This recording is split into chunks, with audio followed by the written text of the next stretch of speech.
Hello, marketing class. Welcome to day 24 of online learning. Who's loving it? Not me. Who has two thumbs and is not loving online learning? Me. I miss seeing you guys in class and look forward to the day that we're back at school and things are normal. So, this is day 24 of marketing. This is my video that I do on all A days that I know you have all come to love. I do not love making them, and they're not exactly blowing up on YouTube. So I'm going to be going over some information, finishing up strand number 8. There will be an assignment at the end that I'll talk about, but just going to do kind of some review of strand number 8. If you see me looking away, I'm looking at a PowerPoint that you can't see, but that I can see. But the PowerPoint that I'm looking at will be available on Canvas. Okay, so let's get started with strand number 8 review and talk about a couple of new things. Okay, so strand number 8 is all about selling. We talk about the sales process. The first step in the sales process is approaching the customer. Second step is determining needs. Third step is presenting the product. Fourth step is closing the sale. And the fifth step is suggestion selling. Approaching the customer is used to help build rapport. So you don't start trying to sell immediately. You introduce yourself, find out any information that you can. Just try to build some rapport. Second step is you have to determine what they need. What is it they're in their store looking for? You can't sell them something until you know what they need. The third step is once you've determined what they need, well, show them the product, present the product.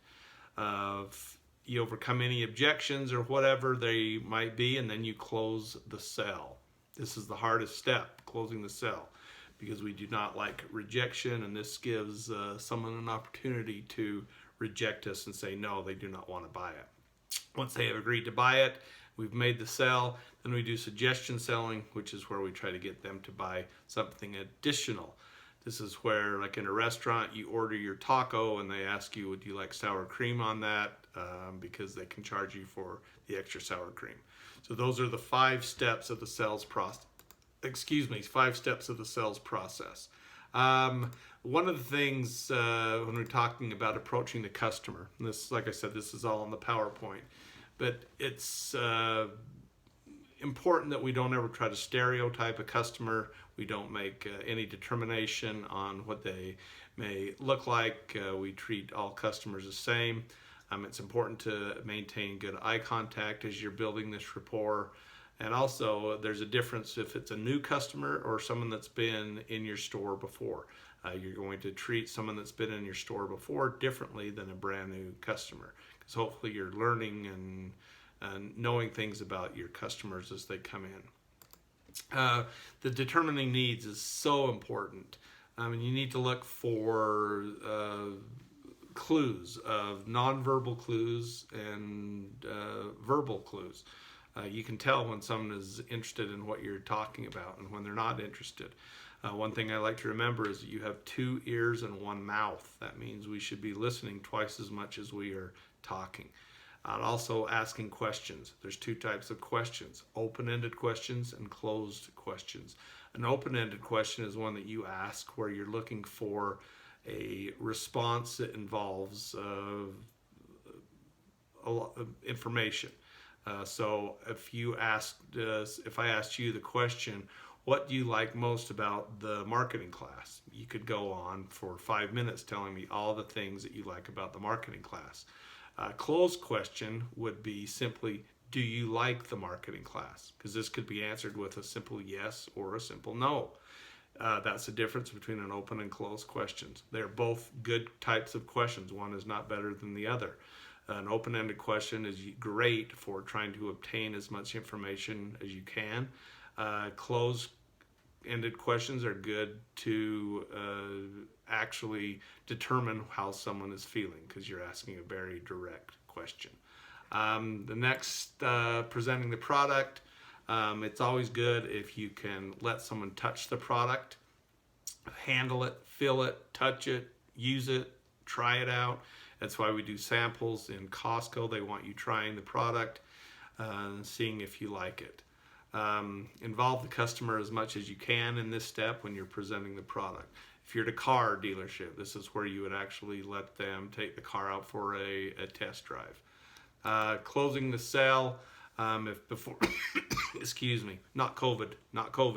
When you're overcoming, when you're trying to make a sale, sometimes you're going to have to overcome objections. And in the PowerPoint, I have about 3 or 4 slides on overcoming objections. I'm not going to go over all of those on the video because these are things that you can look at on the slide, but there's some good information there. And once all objections have been covered, then you can close the sale. You need to know when the right time to do this.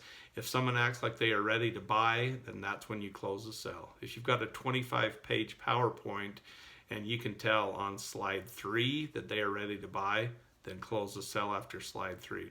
Don't make the customer sit through all 25 slides when they are ready to buy, because that's what you're there for. Okay, look for some buying signals. If people are agreeing with you, then that's a good time to close. There's also something called a trial close. This is where you make an initial attempt to close, but it's not a hard close. This could be something as simple as, would you prefer this car in a red or blue?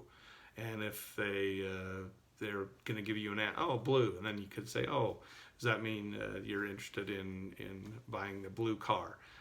Like I said, it's not a high pressure, but it's just kind of testing the waters to see how ready someone is to buy.